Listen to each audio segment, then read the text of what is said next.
And the second stage is when the liquidity, the blood and the fluid around the brain and all the liquid elements in the body, they start to dry up. And the third is when the fire, the heat element, loses its power and the coldness sets in the body. The fourth stage is when the kinetic energy, the movement energy, is lost in the body. So no longer is the heart beating, and no longer is the blood circulating, no longer are the lungs breathing in and out, no longer is the air or respiration working. So no more heartbeat, no more blood circulation, no more breathing.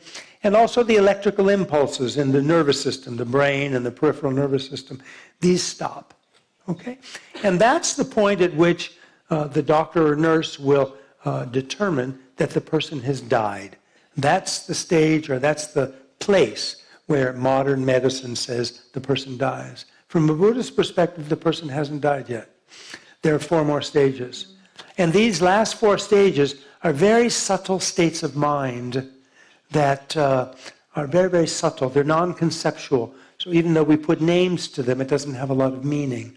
And it's said that we actually go through these 8 stages at other times during our life, but we don't recognize it. For example, when we yawn.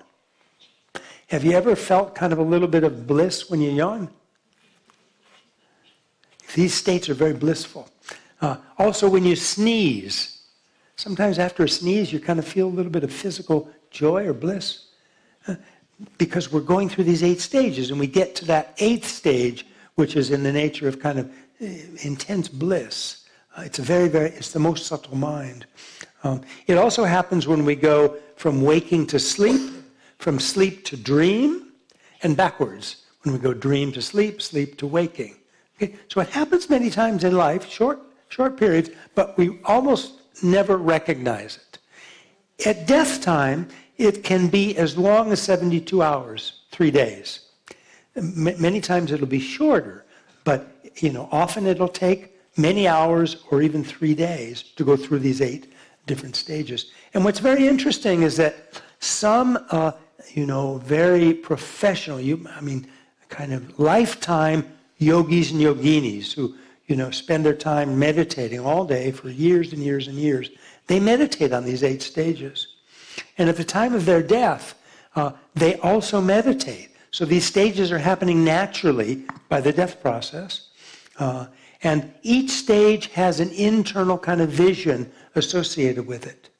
So the yogis and yoginis will do this kind of meditation during their life for decades. When they actually die, they'll meditate on each of these stages as they're actually happening, in the death process. And when they come to the 8th stage, the last one, they'll try to sustain it.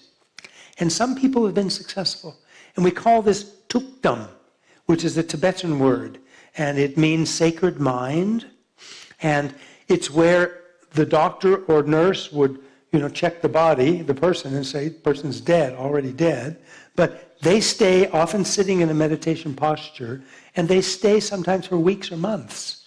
Their bodies are fresh, their complexion is beautiful, there's no rigor mortis, stiffness, there's no decay or bad smell. Sometimes the smell is almost like a little bit fruity or like flowers. Very, very special. And people that are around feel very happy. When this is finished, when the meditation is finished, and the 8th stage finishes, then the person dies. Okay? And then within hours, you see all these changes like you see with a corpse. The bad smell and da-da-da. And at that point, the subtle consciousness has left the body. And that's the point of death in the Buddhist system. Барри, спасибо большое. Но вдогонку...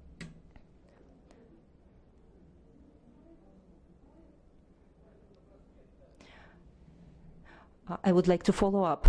So the clinical death, the so-called clinical death, right? What is it from the point of view of Buddhism? I think that this is the death when the person can come back from this. He's not dead. He can be returned to life. Mm-hmm. Would be when the 8 stages have finished. So at that point, the subtle consciousness has left the body, and at that point, that life is finished. It's finished. Prior to that, so after the fourth stage, where modern medicine calls death, after that, until the end of the eighth, okay, anytime during that period, it is possible for the person to come back, so-called come back and become alive again. That is possible. Спасибо. Спасибо большое. Thank you. Спасибо. Действительно, по одному вопросу. Это будет, наверное, правильно, пожалуйста. Хотелось бы еще раз сказать большое спасибо. I would like to thank you again for such a wonderful talk and the question about emotions. We all know that the most powerful emotions and most clean emotions, children experience these emotions. Could you please advise how can we just retrieve these emotions which we have when we are children? How can we just have them again? Return them. Yeah. Yeah. Some childhood emotions are not so healthy. Kids get angry. Some childhood emotions are not so good. They get greedy. It's mine. Yeah. But there are, and I think this is what you're referring to, kind of states where the child will be totally absorbed into something lovely. Maybe a beautiful flower, maybe playing a game, and they'll laugh from the inside. They'll be totally at peace and happy. If this is the kind of childhood emotion you are talking about to get back to, this is what Buddhism is all about. Is to, actually, the way Buddhism usually works, the psychology, is to reduce and then finally eliminate the negative states. Okay? And then naturally, those positive childhood emotions will flood us. Okay? That's the way it works. So if we can slowly reduce our selfishness, okay? Reduce our anger, our pride, our jealousy, our miserliness. When we do all these things, it's again like a balance. So we reduce all these negative emotions and all these positive ones, like these positive childhood emotions, love and compassion, patience, tolerance, forgiveness. They all come up automatically. We don't have to do anything. Yeah? So it's getting rid of the negative ones that allow the flourishing of those positive ones. And that's what the Buddhist teachings are all about. So how can you do it?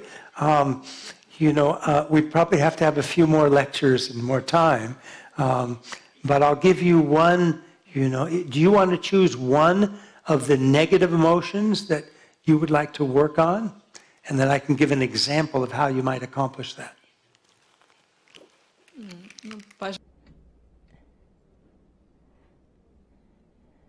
Maybe this is anger, or maybe, grudge, holding to a grudge. So let's talk about anger first. Let's give an example of somebody using some very harsh words to somebody else. Okay?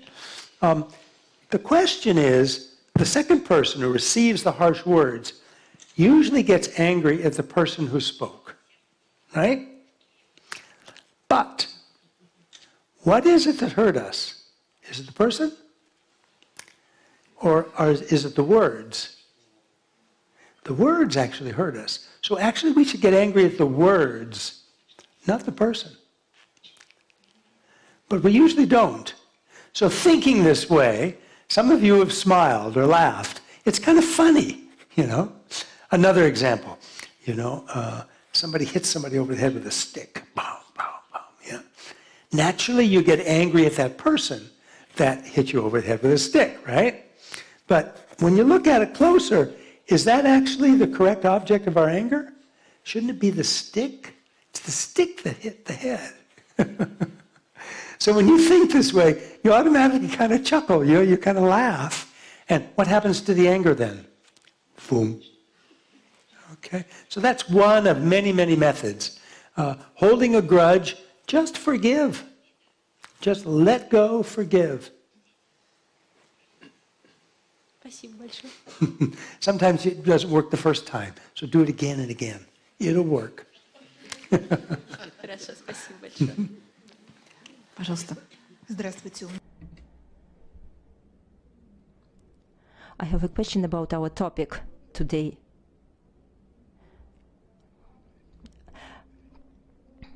I understand that Dalai Lama, His Holiness Dalai Lama, is a person and is a human being and you're a human being. But where do the diseases come? If a person mastered his emotions and feels only good feelings towards the others, and let's say the Pope, who is very positive, why do these people get sick? Very good question. Thank you. According to Buddhist understanding, this is not the only lifetime. We've had infinite number of lifetimes before. We've created infinite number of actions and therefore karma. And so these karma may not come from this lifetime to create our illness and even death in this lifetime, but often, because there's so many lifetimes before, come from previous times. So it does come from karma, but it may not have to be this lifetime. То есть одной жизни. So one life is not enough to just make up for all the bad actions, to just ripen your karma. But very, very difficult. And Milarepa is one of the examples. In that lifetime, he became enlightened, fully enlightened. All negativity is finished.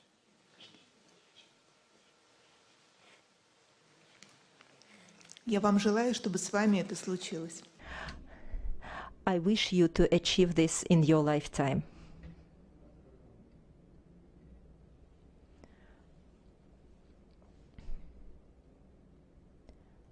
Thank you very much, Barry, for being in the presence of your wisdom, the emotions, from anger until love. There is somewhere in between, there is forgiveness. And I found out this year that you have to ask forgiveness not only from the others, but from yourself. Is there something in Buddhism saying about this? Wonderful. It's a wonderful question. How many people here cannot fully forgive themselves? Raise your hand. Almost everybody. Almost everybody. Okay. Yeah. Forgiving ourselves is kind of the same as forgiving others. First, it's recognizing our grudges. Sometimes we don't remember. We're not aware of the grudges that we hold inside of us. So first, it's recognizing them. And then secondly, it's wanting to do something about it. If you don't care, then it's not going to change. Okay? But if you have some feeling that this is kind of a block, it's a physical block, a mental block, a spiritual block, and I want to get past it. I want to get freed from it. So you want to do something about it.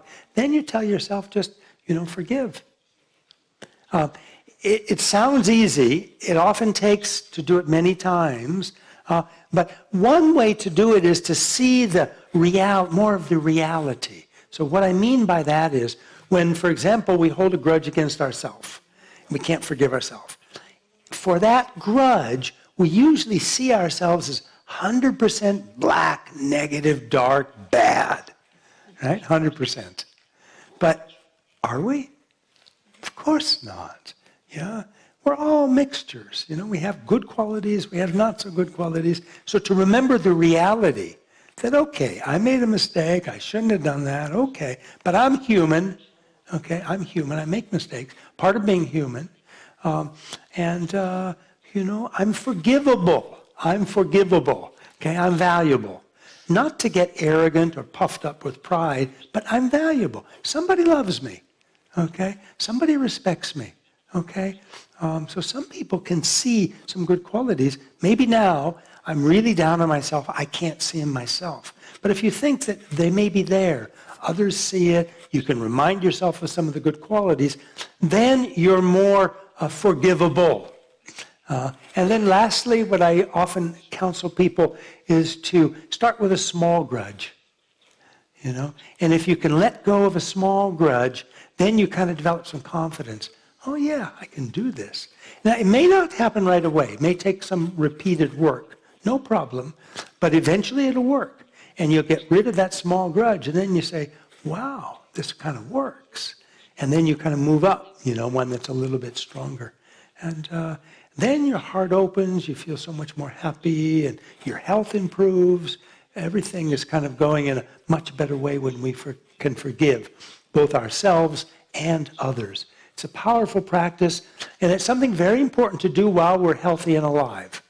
Because once we get, sick and we start to die, if we haven't, worked on our grudges and kind of let them go, we're going to have, regret. I should have said this to my father before, Okay? So if we do that now, we're much cleaner. We're much more open and cleaner. Thank you. Wonderful question. Thank you very much. Спасибо. Коллеги,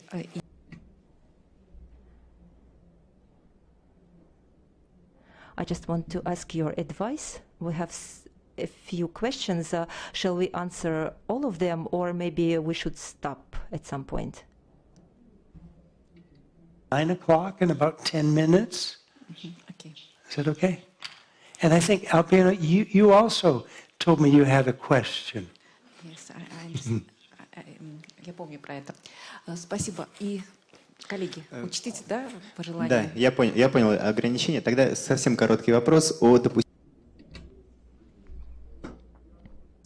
What does Buddhism think about aggression? Is it acceptable? Are there cases when the aggression can be helpful? A wonderful question, because this kind of, the question also is about compassion. And is compassion always just this passive, kind of wimpy, weak kind of activity? It sort of involves that aspect too. The answer is yes, that aggression, if it has a negative or harmful intention, okay, then it's no good. Okay? Doesn't help the others, it just inflames situations, and it doesn't make you feel good. You don't feel well. Okay? But there are times when strong behavior, you might call it aggressive, you might call it wrathful, you may call it strength, a show of strength, is required. But there, the motivation inside is not to harm, but to benefit. Okay? And this we see often in parenting. A child that not listening to the peaceful means, you have to get a little tough. I'm not saying you beat the child, of course not, but you get a little bit tough, yeah, and you look a little bit strong. But inside you have this, firm conviction it's for the child's benefit. Okay? And so sometimes we have to act what looks outwardly is kind of tough, but inwardly the motivation is not at all to harm. Inwardly the motivation is to help, is to benefit. So I think that's very, very true. Thank you. Thank you. Спасибо большое. И, пожалуйста, по вопросу. I have no doubt that you penetrated very deep into the nature of the human brain, emotions,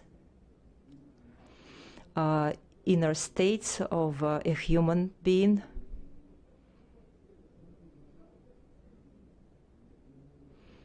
And so my question is, as a meditation practitioner, many years meditation practitioner,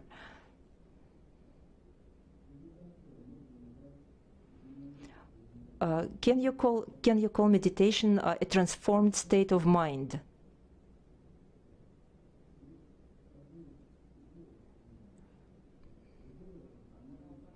Let's take any transformed state of mind.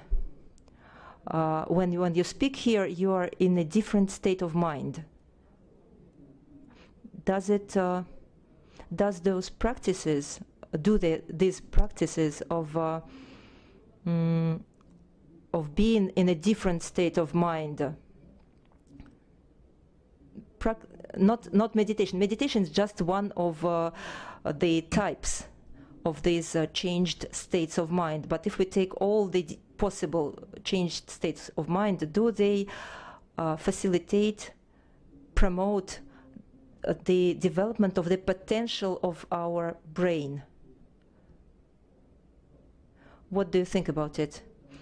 How do they affect and do they facilitate the development of the potential of our brain? I think it depends on the motivation. So if these somehow transform states of mind, other than meditation, if the attitude, if the motivation is for benefit, to benefit oneself, benefit others, then yes, I think these can be helpful in our emotional life, our physical life, our spiritual life. If, on the other hand, the motivation is not so good, it's for power, it's for fame, it's for money, it's somehow controlling others, okay? Then this does not lead to better emotional life, healthier physical, emotional, spiritual. It does not. So I think a lot of it depends on the motivation. Спасибо. Спасибо. Последний вопрос.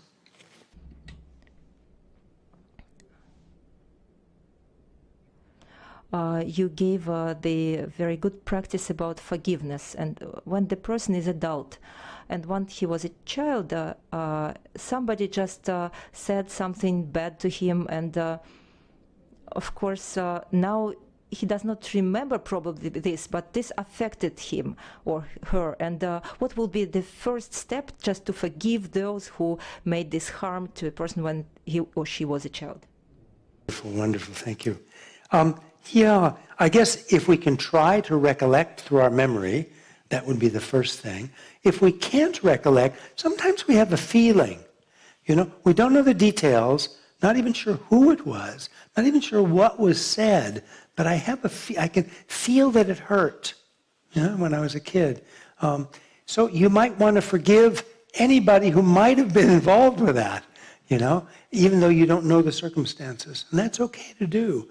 And the type of forgiveness there might be to recognize that those people that were around you when you were a kid, assuming we think this started in childhood, be it parents, siblings, family, friends, neighbors, whoever was there, they were doing the best they could, but they may have been limited. They may not have had tremendous love and compassion from their parents. I mean, in Russia, our parents and grandparents, they went through a lot. It was very difficult, so they may have been doing the best they could under kind of difficult conditions. So if we think that way, then all of a sudden there's more room in our heart, It's not so much the bad guy who hurt me. It's more like the wounded person who themselves was hurting, doing the best they could, but didn't know how to do it any better and ended up with me being hurt. And then there's a lot more room for forgiveness. Once we can begin to see the other person as not 100% bad, but limited, maybe their repertoire from their parents was not so positive. So that helps, I think, to allow for forgiveness. Yes. Спасибо большое. Спасибо большое. Барри, я иду к вам.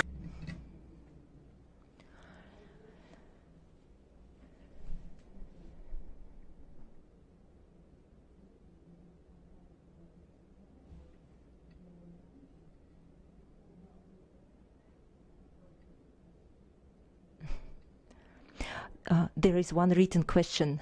I will read it because the person was shy. I just would like to read it. And you just think, would you like to answer it or not?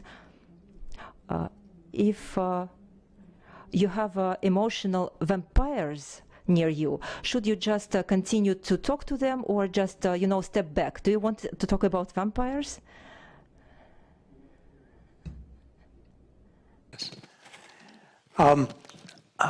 Yeah, you have to be practical. Okay? Sometimes you have to protect yourself. Walk away from the emotional vampire. Okay? Other times you're very strong. You have a good connection with this person. Okay? And you feel that maybe if you address the issue, that it might be helpful. You can reflect back. Sometimes when we're together, I feel like my energy gets drained. and then see the response in the person. They may pick up on it. They may say, you know what? Somebody else told me the same thing. Yeah, and then maybe they start to see, maybe. So I think your response of working with the emotional vampire versus stepping back depends on how you are and your relationship at that time. Okay? You want to protect yourself. Compassion doesn't mean that we harm ourselves. We have to be, gentle, and we have to be happy and healthy and well-being. This is very important. So we're not looking for trouble, okay? But we do want to help. So it depends on how we feel our skill is at that time. Either go forward or walk back and say, okay, maybe another time I'll deal with this. Спасибо большое. Я так же, как и все сидящие в зале, конечно, I'm very happy to hear your wise advice, and I'm very happy to talk to you. But thinking of your health, I just want to wrap up our lecture because you spent much energy for our sake. But I promised you the reaction of the audience. We will ask to ask this first question and to vote again. And we'll vote again.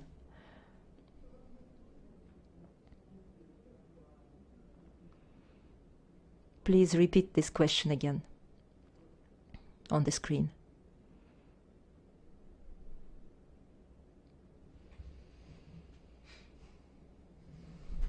Can we do this, please? Yes? So from the 59th second, we start to press the buttons. Do the emotions affect the physical state of the body? Yes, maybe, no.